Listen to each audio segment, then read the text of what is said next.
Good evening, dear listeners. My name is John Ellaby, and tonight's story will take us away from the busy city and towards a lovely countryside garden with a young boy named Ben. But for now, let's take a minute to settle in. Start by closing your eyes. Find a position that feels comfortable, maybe on your back or on your side. When it feels right, gently bring your focus to your breath, inhaling through the nose and then exhaling through the mouth. Receive the air and let it go. With each breath, tune in to how the air feels as it flows in and out. Notice any tension you may be carrying in your body and let it drift away as you exhale, letting yourself sink down into the warm embrace of your bed as we begin. Ben was excited. He'd been waiting all week for this day, and it had finally arrived. It would be his first time visiting great-granddaddy on his own. He was finally 10 years old and ready for an adventure. The drive to his great-grandfather's house had been a long one. Ben's mother was at the wheel as they made their way out of the city. As they snaked through highways and underpasses, Ben noticed how everything became quieter the closer they got to the countryside. He'd stared as concrete buildings turned to vast fields of tall grass, watching as they shimmered together in waves that reminded him of the ocean, as if they were dancing with the wind. He'd even enjoyed the small groups of brown cows grazing, their tails lazily flicking back and forth as they chewed. Now and then, he'd see a farmhouse in the distance, set way back from the road, and wondered who lived inside. There were even wild horses. "Wild horses couldn't keep me away," he'd often heard his mother say. What it was they couldn't keep her from, Ben didn't remember. Regardless, he'd spotted a few running together in the wide-ranging meadows. One of them had a bright red ribbon woven throughout its mane and tail. Interesting as these sights were, they hadn't been able to prevent Ben from taking a nap. He'd sat back in the seat, let his shoulders drop, and closed his eyes, letting the scenery outside his window fade away. It seemed like the drive would never end. But the car had finally come to a stop. They were here. Feeling his mother gently squeezing his shoulder, Ben opened his eyes to her smiling face. Yawning, Ben stepped out of the car and felt the gravel move under his feet. It was so different from the hard sidewalks of the city. And the air, it smelled so crisp and clean. He took a moment to breathe it in. Other than the light hum of a tractor far away, it was silent, peaceful. He took a sip from the bottle of lemonade his mother had given him, savoring the flavor, tart and sweet on his lips. As he lowered the bottle, he caught a glimpse of the beautiful country house, painted white, with a dark gray trim that matched its roof. The home stood solid and welcoming, surrounded by blue skies and the shining sun.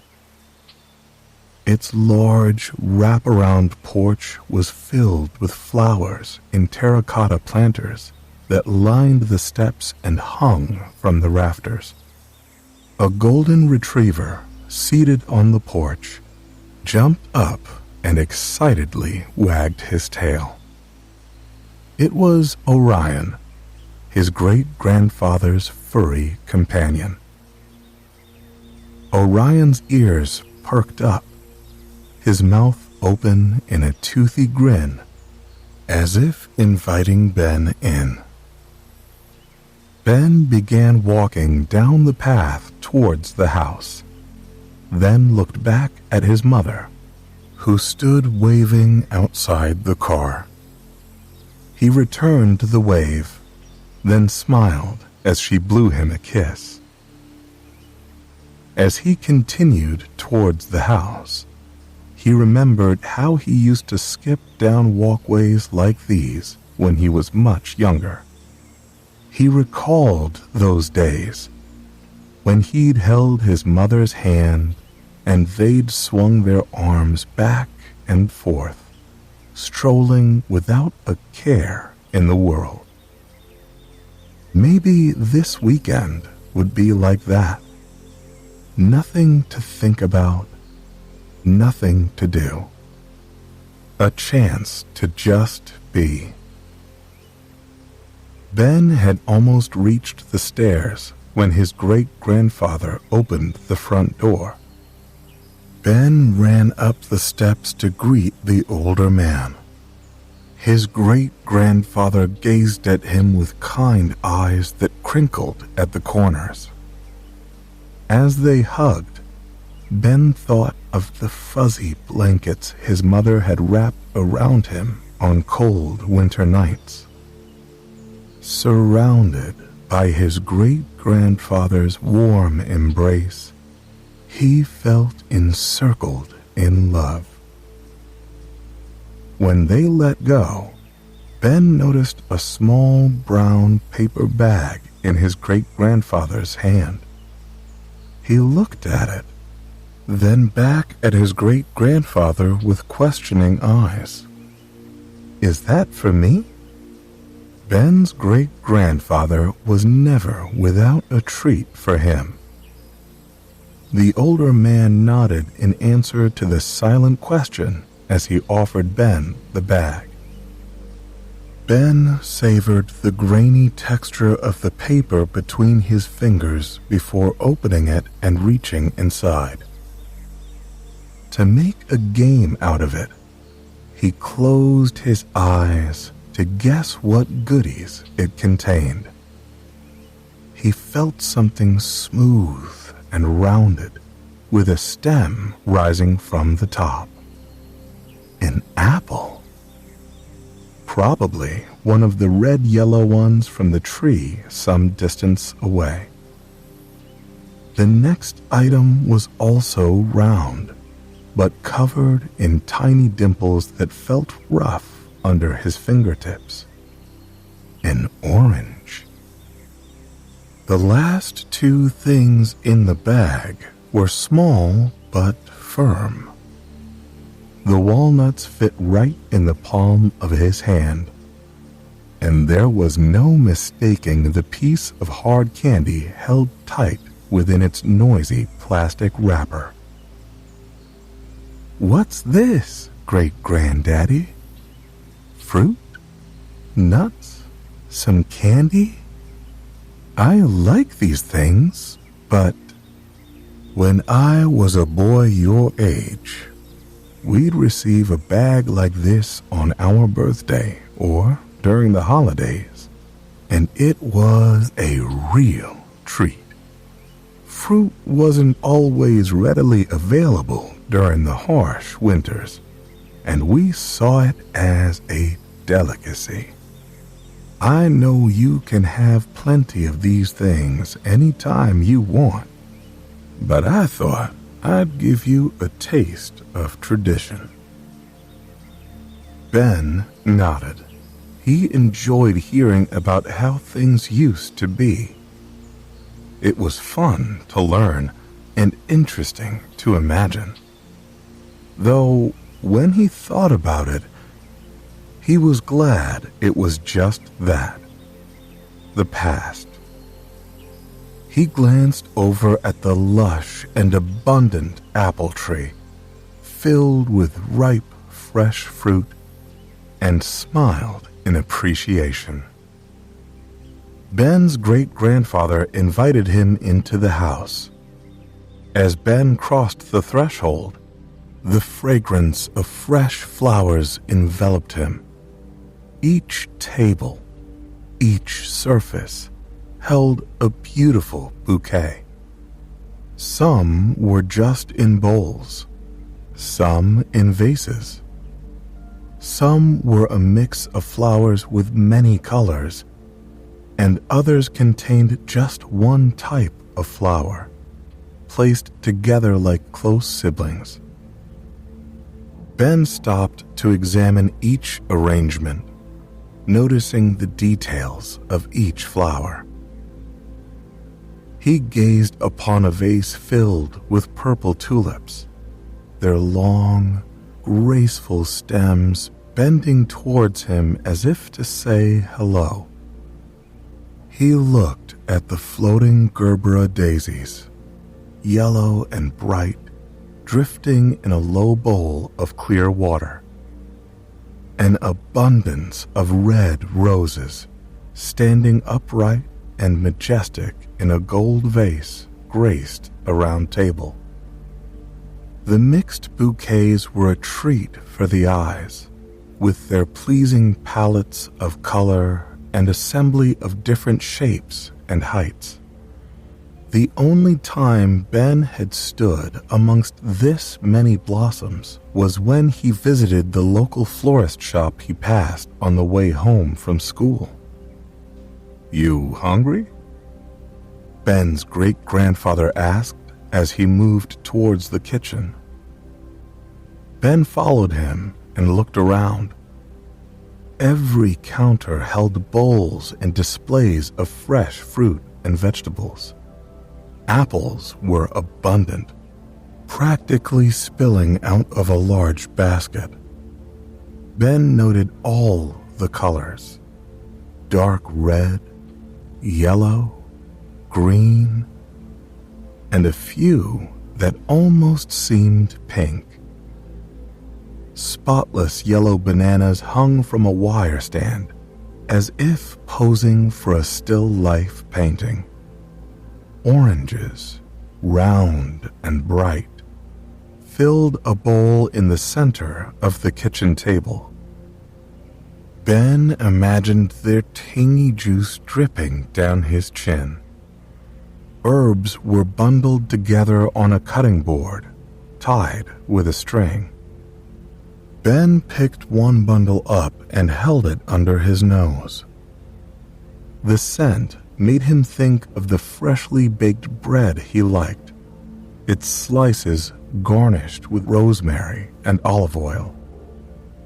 Bunches of leafy green lettuce sat to the left of the sink, and ripe cucumbers were lined up on the right, along with tiny tomatoes. Being here reminded Ben of his mother's tall stack of recipe books, their well-worn covers containing perfect pictures of fruits and vegetables. All the produce in his great-grandfather's kitchen was shiny and moist and covered with tiny drops of water, ready to be transformed into a delicious meal. "See anything you like?" said his great-grandfather. "Did you get the flowers and all of this at the store?" Ben asked. Although he had visited the house a few times over the years with his mother, he'd been too young to pay attention to anything except Orion and the television that was usually on in the den. "On the contrary, young man, everything you see here was grown out there in the garden by me." Ben blinked in disbelief. Everything had been grown right here? Ben's great-grandfather laughed at Ben's reaction. "Yes, sir. Let's go take a look together," said great-granddaddy. As they walked outside through the house's side door, Ben's eyes lit up at the sight of a bright rainbow of color, made up by rows and rows of flowers. He moved towards it, his great-grandfather trailing behind him. As he approached the first row, a group of sunflowers with dark centers, he closed his eyes and breathed in the sweet fragrance. He continued on to the next group of blooms, and then the next, each a different, vibrant shade with its own pleasing scent, a feast for the senses. He noticed a graceful hummingbird near the purple flowers, suspended in the air. When he leaned in to smell the pink cosmos, he heard the buzzing of a bee and watched as the tiny creature bravely ventured deeper into the flower's center. He watched two butterflies flutter around a group of white blossoms, flowing from one to the other and back. It seemed like they were playing an airborne game of tag. Orion, his great-grandfather's golden retriever, joined them in the garden.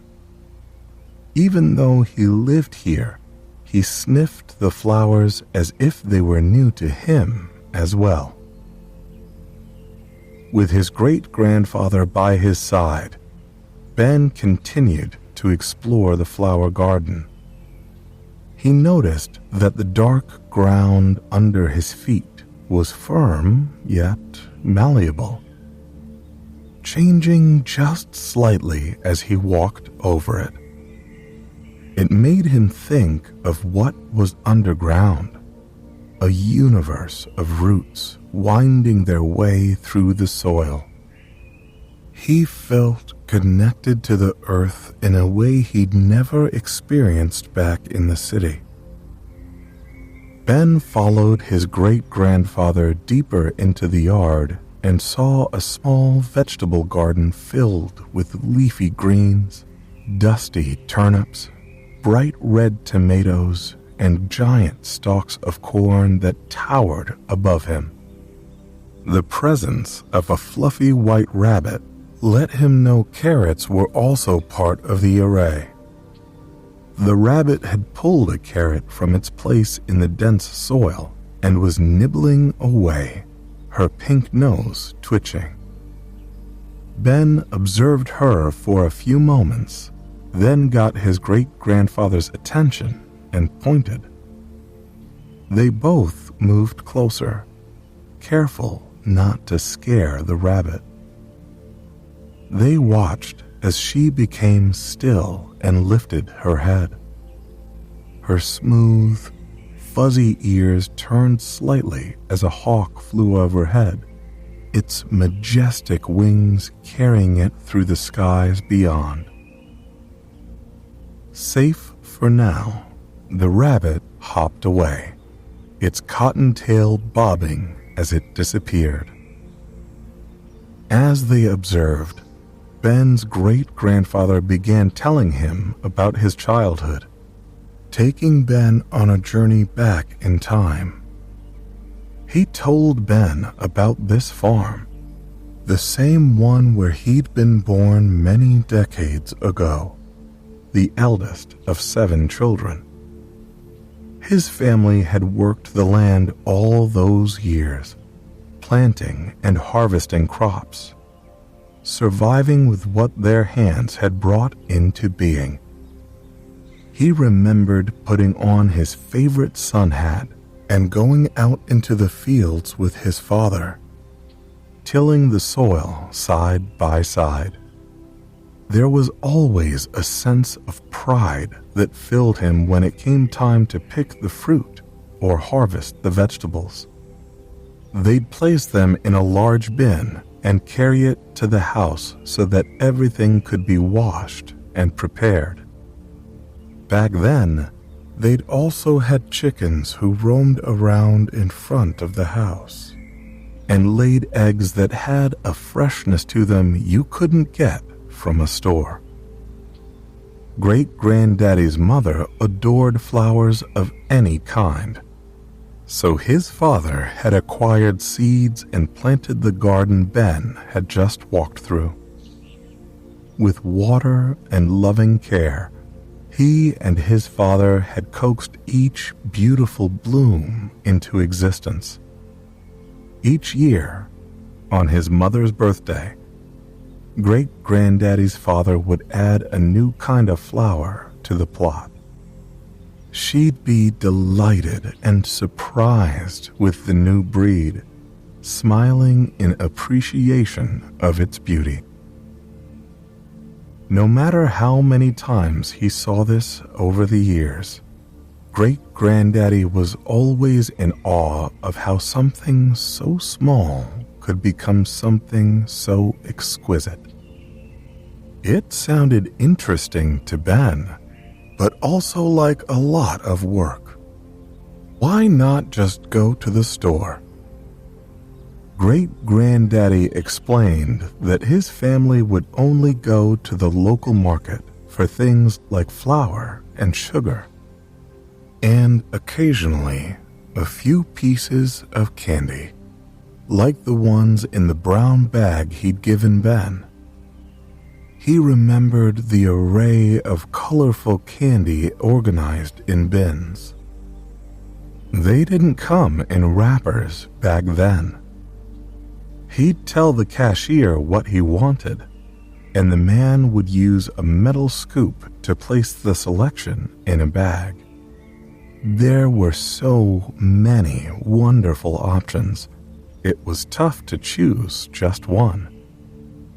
He liked rock candy the best, the kind that came on a stick, with its crystallized formations that seemed like something from prehistoric times. But they never purchased produce at the local store, Great-granddaddy told Ben. Many things were for sale, all lined up in rows with the names and prices by the pound. Anything you could think of, the store could get for you. But his father preferred food that he had grown with his own hands, ensuring it was nourished and cultivated with love and care. He believed that the energy and concern one offered to each seed and its soil would ultimately be reflected in its beauty and flavor. Nothing was perfect, but with kindness and a nice, full watering can, of course, you could get pretty close to perfection. And as they prepared and consumed the thing they had brought into the world, it would return the favor and nourish them. Great-granddaddy's siblings had all moved on from the farm but he had kept it going because it meant so much to him. It was an honor to carry on the traditions of his family and to celebrate all that had led them to this point. "Life is a beautiful symphony," said Ben's great-grandfather. "It's important to remember the past, prepare for the future, but most importantly, live solidly in the present, appreciating all that we have and all that we are, all that we have to give. Each of us has a part to play, and each of us makes a difference just by being who we are. We can't predict the future," he continued, "but know that whoever you become and whatever you do, Ben, I love you." Ben smiled and wrapped his arms around his great-grandfather, savoring the moment. Then he raised his head towards the sky and felt the heat of the sun on his face. When he opened his eyes, he saw birds flying overhead in a V, sweeping into formation. His little sister called it the Birdie Ballet. As he continued to scan the vast stretch of blue above him, he could see several hot air balloons in a myriad of bright colors, just like the glorious shades of the flowers. He had read about the giant balloons that carried people high in the air, but had never seen one. He watched them with wonder, and though he couldn't make out the people inside, he assumed the lucky souls were smiling and waving, feeling weightless and free. From that far above ground, anything and everything must seem possible. All you had to do was dream. In the distance, Ben could see an imposing figure with its arms spread wide. "Is that a scarecrow?" His great-grandfather nodded. Ben headed towards it to get a closer look. When he was within arm's length, he looked up and noticed that the scarecrow wasn't scary at all. In fact, its face was pleasant and friendly, painted on a rough piece of cloth. Ben reached out to touch the scarecrow's hand, and the straw tickled his palm. He laughed, and the scarecrow seemed to smile back. Being here was so much fun. But Ben knew that anything worth having also required a lot of effort. "It must be pretty hard to grow all these beautiful things, great-granddaddy," Ben said. "Not at all. You could do it too." Ben looked skeptical. "I don't think so. And anyway, there's no space left." "Right there," his great-grandfather said, pointing to an empty patch off to the side. "All you need is water, a few seeds, and some good soil." Ben's great-grandfather gestured towards a worn basket filled with small packets of seeds. As Ben picked up the packets one by one, he could feel the seeds moving around within them. He held them up to his ear and shook them, listening as the seeds slid around inside. Bringing the packets down, he looked at the label of each one in great detail, noticing the different flowers and how each was unique and beautiful in its own way. Ben mouthed the names of the flowers, savoring their colors. Pink pansy, orange marigold, white gardenia, blue forget-me-nots, the sunny yellow black-eyed Susan, and purple lavender. Ben couldn't decide which seeds to plant, so he closed his eyes and took one packet from the basket.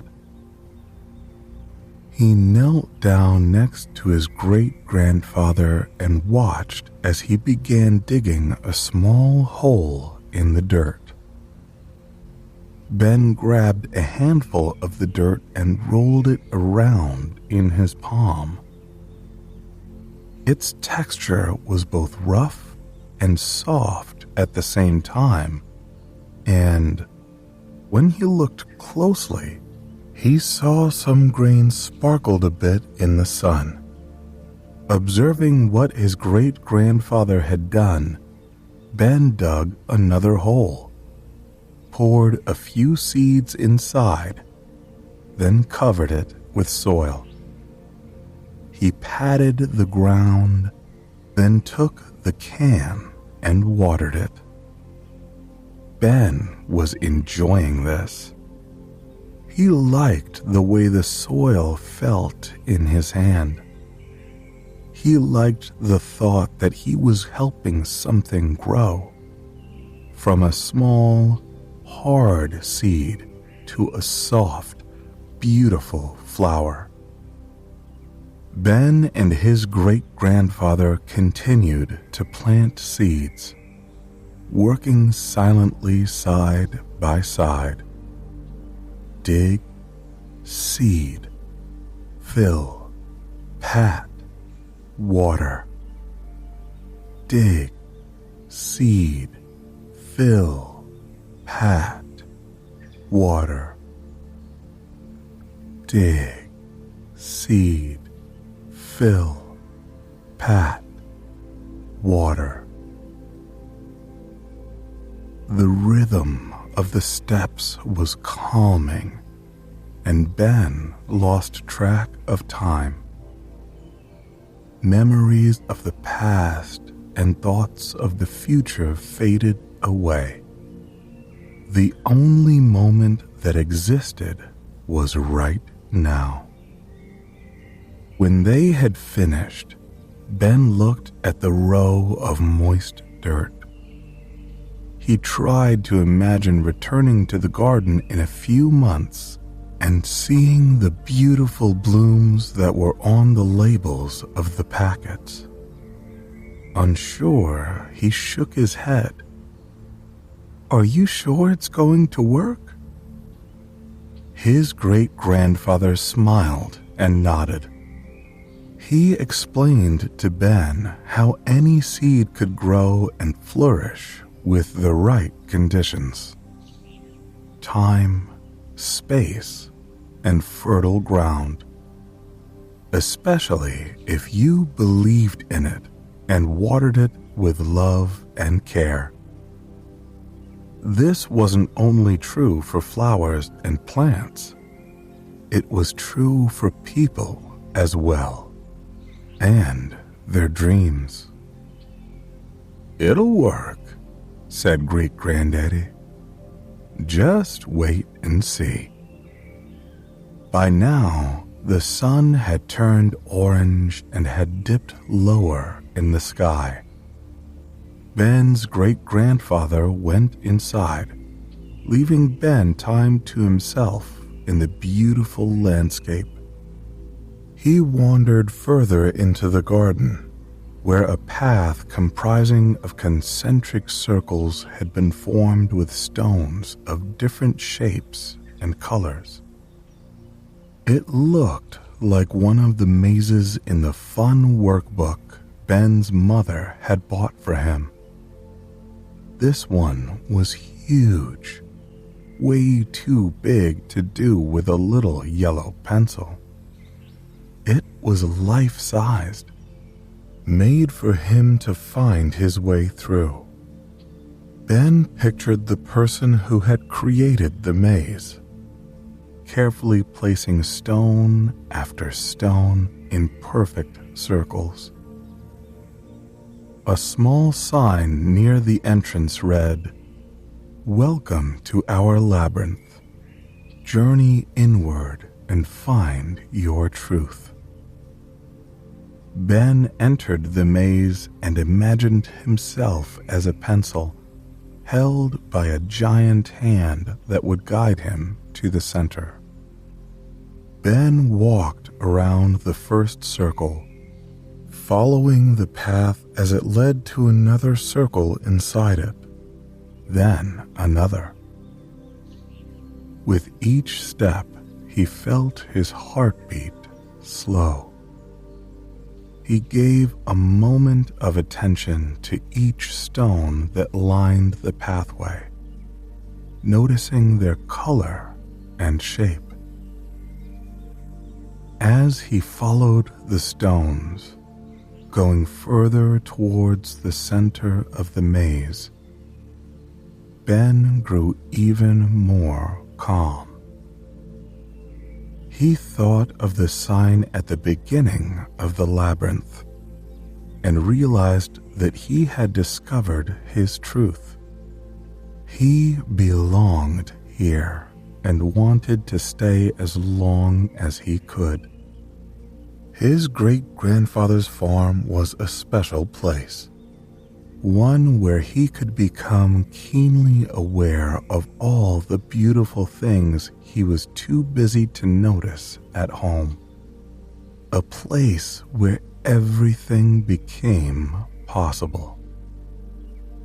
And he knew he could always return here, even if it was only in his dreams.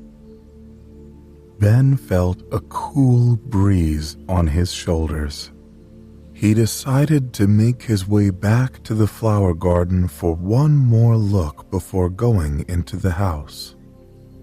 He looked up into the pale sky as the sun sunk towards the earth. The birds were gone, off to rest their wings somewhere in the twig-lined nests. The rabbit, nowhere to be seen, had retired to burrow deep down in the soil. Even the hot air balloons had disappeared, off to different lands or new adventures. Only Orion remained, lying under the abundant foliage of a cherry blossom tree. Maybe it's time for me to go inside, Ben thought. But he didn't want to. Not yet. He stood in the middle of the garden and turned around in a full circle, taking in the beauty of it as the light continued to dim. Thinking of the wonderful day he'd had and all the things he'd experienced. He thought about the jigsaw puzzle he was working on at home.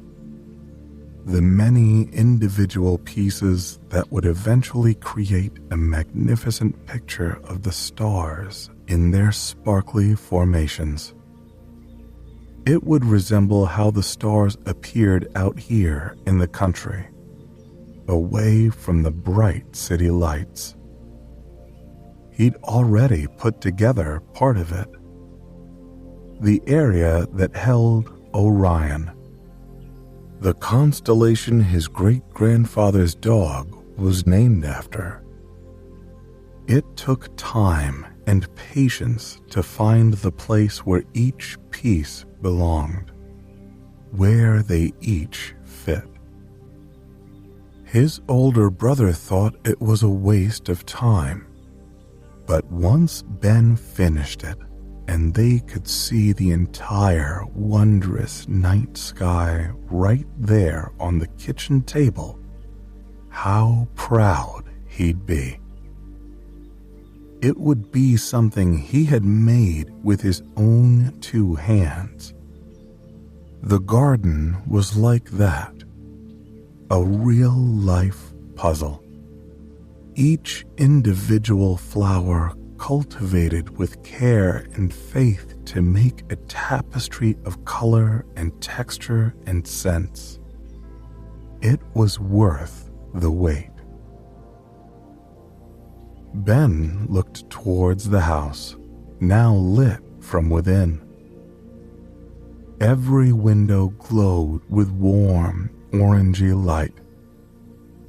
His great-grandfather stood at one of them, beckoning him inside. Ben nodded, letting him know he was on the way. As the sun dipped out of sight, Ben detected tiny, glowing balls moving and swirling through the air. As they grew closer, he realized they were the fireflies he'd heard about in a book his mother had read to him. The fireflies surrounded Ben with their light. Orion lifted his head and watched from across the garden. The fireflies smoothly glided through the air and dipped high and low, back and forth, in a beautiful dance that lit up the area surrounding him. He gazed at them in wonder, a soft smile on his face. There was no end to the magic of this day. Slowly, the fireflies drifted towards the house. Mesmerized, Ben followed the illuminated path they created, the back of his hands brushing against the petals of flowers as he made his way through the garden. The colors had become muted, soothing shades in the receding light. Yet they seemed to encourage him forward with their dreamy energy. It was cooler now, and the sun was continuing its downward journey towards the horizon. Ben was starting to feel a little drowsy. He reached the house and climbed the steps, with Orion loping along beside him. When they got to the porch, all but one firefly drifted away. The lone firefly led Ben inside to the living room. In the dim light of the room, Ben saw a love seat with a plush pillow on one end. It was the perfect size, and Ben imagined the pillow was full of downy feathers. It seemed like the area had been specifically designed for him, especially for now. Ben climbed up onto the love seat and turned to lie down. As his head got closer to the velvety pillow, he saw the words inscribed on top of it in navy blue ink, the color of the evening sky. The firefly's remaining light was just enough for Ben to read the message. Your work is done. Day's end has come. Good faith is always rewarded. Ben smiled as his head gently sank into the pillow. He reflected on his day and all that he had learned, He thought about the things he'd seen and touched and heard and felt and tasted. It had been a feast for the senses. The gift of a rich, memorable experience he'd never forget. Sleep was calling now, and his body needed to rest. Ben allowed the images of the day to fade and blur together, releasing them from his thoughts. He fell into a deep slumber as the firefly drifted away, its glow fading into the realm of dreams.